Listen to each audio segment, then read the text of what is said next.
All right, everyone, as early summer slowly approaches, it's time for another garden update. Yes, indeed. First, I want to show you the nettle water. This is what results. Look at that. Looks like an oil slick. Dead bugs in it and everything. It's actually a really dark green color, and it smells like death. And that's what you put on your plants to protect their immune systems and also drive away certain baddies that you don't want on them. Nettle water, one of the 4 keystones of a healthy organic garden, along with azomite, hugelkulturing, and biochar. The Swiss chard are sprouting. They're a little bit small for me to show them to you. Bee balm, garlic, chamomile, lots and lots of garlic. This got a little bit of a feeding earlier. You can see these eggshells. Just water them off to remove any of the remnant egg drippiness and just let them basically dry out in the sun. Cucumbers and peas, spinach and turnips. You can see the turnips there, they're starting to grow. Lots of peas. It is going to get hot, actually, in a couple of days, and I'm thinking I might need to set up a row cover over here to keep them marginally cooler. I thought about using an evaporation system, like, use clay pots and sand and put water in between the two of them, and you can make an evaporator that'll cool the surrounding area slightly. I don't have time, unfortunately, to do that. You can see, though, the cucumbers are all doing really well, so it's going to be a bumper crop of those. There's carrots coming up in here. Again, they're a little bit small to actually show you. And there are petunias in the middle, just for pollinators. Tomatoes, and lots of flowers. Sage and basil, all of the good herbs in life. I transplanted this one slightly pathetic-looking morning glory there. I don't know if that'll take off. That was indoors for an extended period of time. We'll see what happens. There's some beets in there, cabbages, of course, the whole 9 yards. Everything's growing well for the most part. The only problem, these basils look a little bit peaked. They should bush up. I have given them a lot of amendment, and they are improving. We'll see what happens. But these cotton plants, again, they got 2 more days. Otherwise, I'm going to pull them out. Maybe I'll put more okra in or something. You can't go wrong with that. It's okra. Put it in a chili. Put it in a soup. Put it in some gumbo, of course. All sorts of stuff going on in here. More beets. These ones are a little bit smaller for some reason than the others, but they did germinate better. I don't know exactly why. It must be the soil stratum that I used. And more peppers. On top, they are very, very dark green. And that's exactly what you want to see. And then the salad mix and broccoli and everything going on in here. Again, keep in mind, this is only the middle of May, so things are considerably ahead of where they would normally be, actually. They may be small now, but they won't be small for long. Once they really get going, look at this pak choi. This was diminutive only a few days ago. Now it's getting its 3rd set of leaves. And this is going to be the stir-fry garden. I just love that. The bright green against the dark background is, aesthetically pleasing to me. Now over here, we've got something interesting. Look at that asparagus. Yep, that's some asparagus there. I had thought that it had all died. I tried moving it and didn't do too well. Now it's growing in among the collards. Thankfully, they won't compete with one another, so it's not going to be a problem, but I thought that was interesting anyway. Gas plant is already knee-high. Boy, oh boy, is this dude doing well. Dude/dudette. I will always smell that. Like a little bit of a more lemony version of eucalyptus, actually. Those volatile oils, some people, by the way, if you touch the ponds, your hand will literally get greasy from it because it's dripping with oil. And these can spontaneously combust in hot, dry weather. But this is Vermont, so no worries there. Zucchini. Got ourselves a pumpkin. Winter squash, that one's a little bit on the peaked side. I'm doing the best that I can to improve it. If not, I'll put another zucchini there. The cantaloupe, of course, is doing well. That's really puffed up. And another pumpkin, a little bit smaller than its compatriot. It'll do fine. Those are just the pumpkins you use for actual pie. You don't use those for jack-o'-lanterns. I wanted pie pumpkins. Lots and lots of onions. Oh, how many soups we will create. Yes. Potato leek, anyone? I don't have any leeks growing, but yeah. You can buy those at the store anyway, so it's okay. Now, corn and beans with some squash in the middle. Those squash are doing fine. As you can see, I've put eggshells over here too. Eggshells help to reduce the number of slugs and snails that are going to invade your garden, and they add a little bit of calcium as well, micronutrient. For some reason, some of these rows are germinating faster than others. I'm not exactly sure why. This one, pretty much everything is up, and in the back, only about half of them have sprouted yet. They are sprouting, but they're going to come up. But the germination rate was a little delayed. I don't know exactly why. It has to do with how I prep the soil, I'm assuming, since it's the same seed from the same company. Heritage heirloom, mainly, of course. So I have 6 good rows of corn, some beans. These are bush beans on the ends, and the pole beans, the mother stallard, are in the middle. And then the squash, of course. Those are Turk's turbans. I've never grown them before, but they look tasty, so I figured I'd put them in. Shit ton of potatoes and onions and pretty much everything else under the sun. My favorite will always be the herb bed, though, especially for the centerpiece. Yep, the peach tree seedling is doing just fine, which I am very, very thankful for. So in a couple of years, that'll be, waist high or something. It's a replacement for the dead peach tree here. Only one managed to come up. Technically 2, but the other one was all fucked up and clearly wasn't going to do anything. You can see some tree ring action there. You can count the rings for yourself if you want to. A few good growing cycles there, nice and wide, but they only live so long.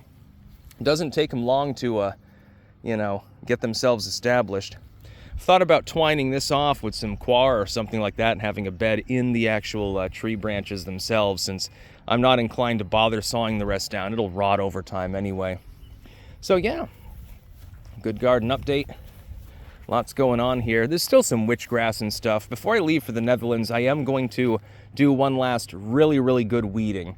Try to get as much of the witchgrass, as much of the little weeds as possible. Over here, though, you can see some of these are Nicotiana seedlings, like right there. I've got a plan. Red basil. Oh, my absolute fucking favorite. You have no idea how good that smells and how good it tastes in a goddamn tomato basil soup. What I'm going to do is let, I'd say 50, 60 Nicotiana throughout the garden live. And what I'm going to do with those, actually, is that I'm going to true breed them. White is a recessive trait in Nicotianas. The colored ones are non-recessive. They're dominant traits. So I'm going to try to true breed them by destroying any of them that aren't white, and just have white Nicotianas so that it's a purebred lineage from now on. I like color in the garden, especially blue and purple flowers, because there aren't enough of those. But with Nicotiana, I just want the white ones, basically. Jalapenos. Yes, indeed. I think that dude's doing pretty well.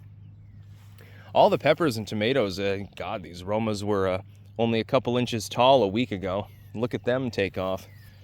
This one's almost to the first rung already. And everything's been protected with the eggshells and been given azomite, good stratum, etc., etc. I just got to go through, really garden weasel the garden one more time before I depart.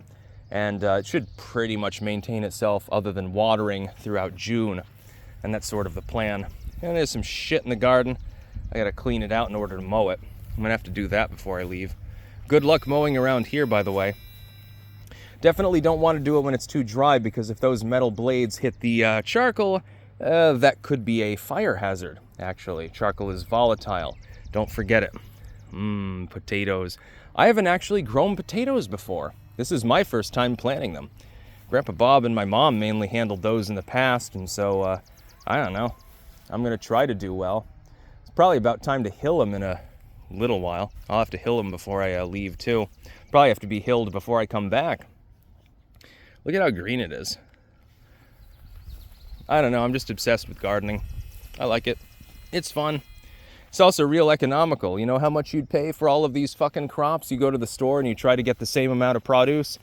Strand after strand of cherry tomatoes. Bucket after bucket of Romas. Not to mention the goddamn herbs. Look at the price of even lettuce greens.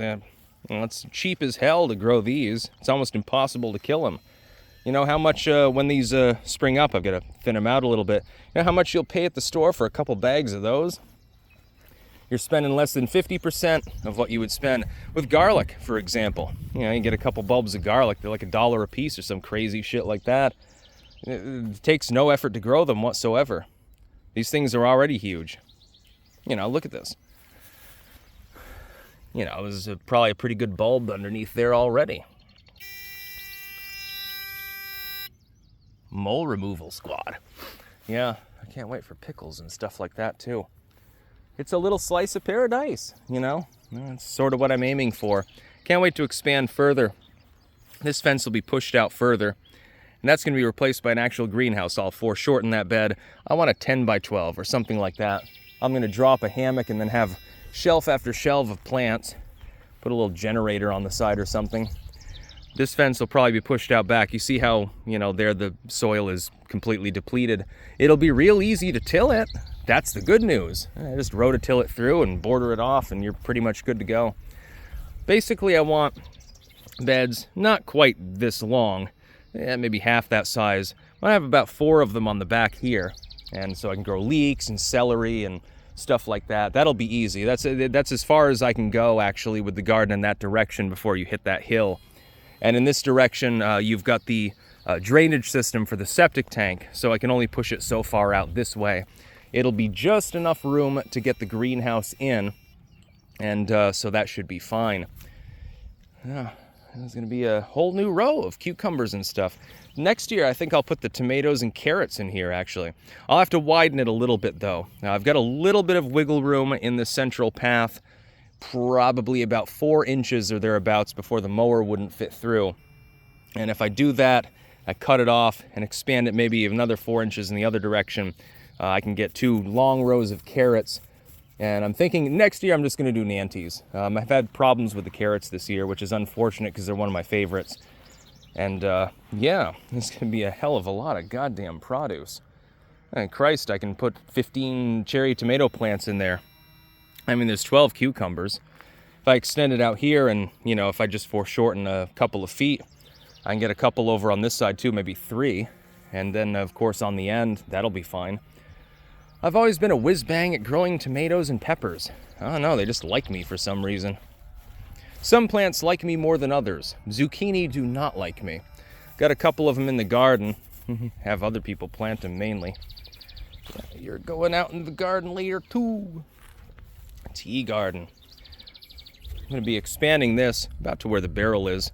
And this one as well. Once the biochar is gone, I'm going to expand these beds. That'll give me a little bit more room as well. And I'll still have this front area here as like a workspace. This is the little, you know, the little swing. It'll be like about a 10 by 12 area that is not being used for gardening, just as an entry space to organize things and to store things that you're using in the garden. And so there's going to be a huge expansion next year.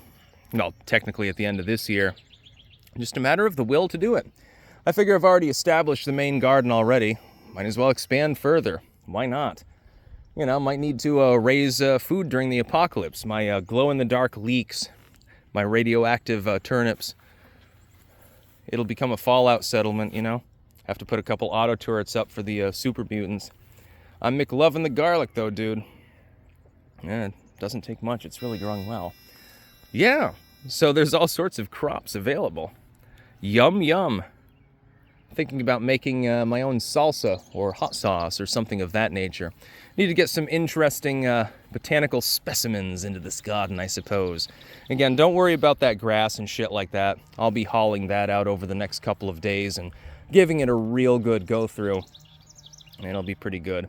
Sage, and I think there are sunflowers growing there actually. Yeah, those are sunflowers right there. Those are sunflowers.